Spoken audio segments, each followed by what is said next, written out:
four corners of that string block have been surrounded by other pieces of fabric.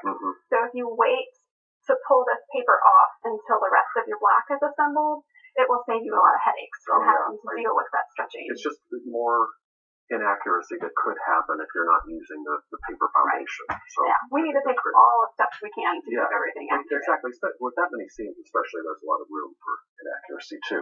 Yes. Now, when you're talking about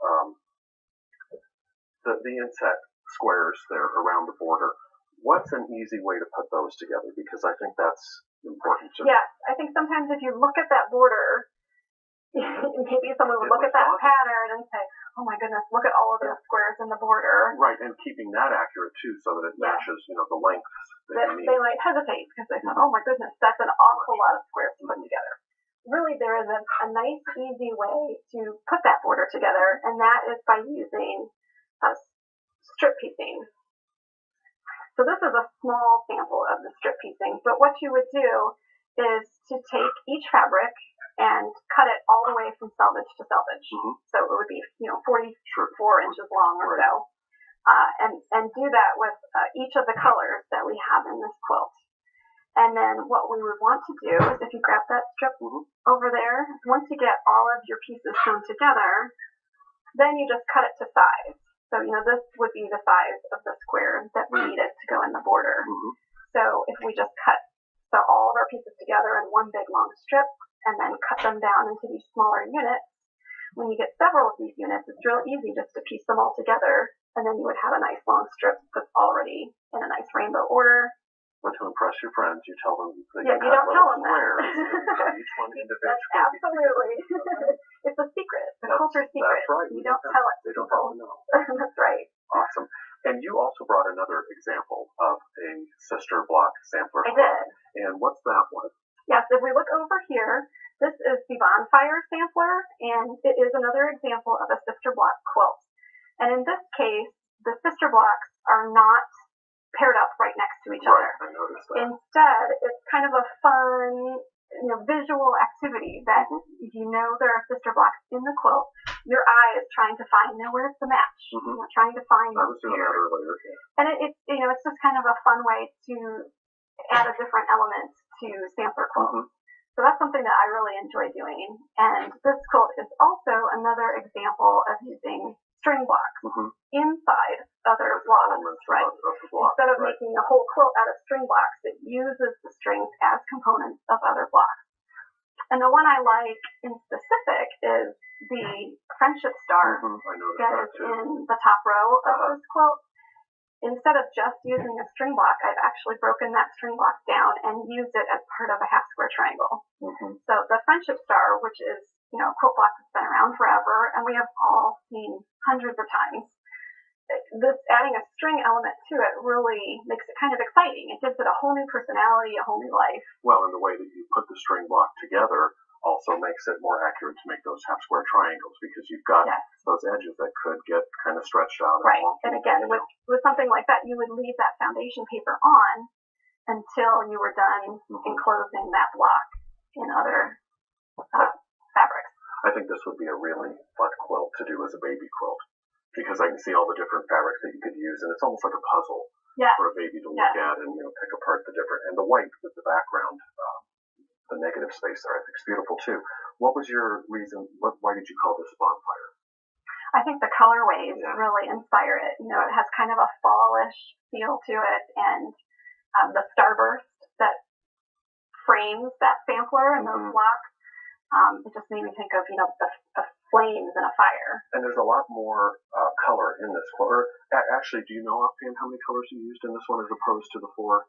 No, I don't. This probably has at least double that. Yeah, I would think so too. And it looks like some solids in there too. Yes, this one has a scrappier look to it. Although the colors stay in the same colorways, there are many different prints. So there are many different prints of purple, many different prints of the aquas. They're like softer jewelry tones. Yes. Well, that's really beautiful, Anne-Marie, and I want to thank you for being here, because this has simplified this process for me, and it's taken to something that I think I could actually sit down and do and might want to. One of the things that I noticed right away was that I'd like to do a wall hanging from it of 4 blocks, and I might take take this and turn these different directions. So say this one was turned this way, I would turn this one, the opposite direction and have them, make four corners the out of going it. opposite direction. Yeah, so there's just that's actually something that's going on in this quilt over here. Yeah, the two different colorways. Right. Have the strings oriented in different directions. It kind of gives it a fun visual. Awesome. Mm-hmm. Well, I'm going to have to try this one. I hope you guys will too at home. Grab a pencil. Tips and other useful information coming up next. Well, here is a really clever idea from Kathy Carr from Greenville, Mississippi. And she has lots of magazines. She loves to go through them and then put little markers on the pattern she likes the best. But then you've got all these markers and you still have to open them up.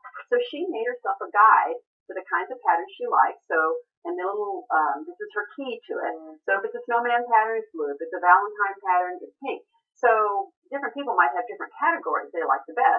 But that way, if you're looking for a 4th of July or Halloween project, you just look for that color tab and it narrows it down. And I like this color scheme. Depending on your Post-it notes, you could really have a nice design a quilt. Right. A nice scratch. Very clever. Well, this is great. So Terry Nisbet from Kaiser, Oregon says, we don't print out pictures so much anymore. We're using digital stuff. And so she clips pieces from magazines or little photos that she likes of quilts to use these pocket folders that we used to use so much for a little inspiration kit, so she can... An idea file. It's an idea file, a visual idea file. I love that. That's really neat.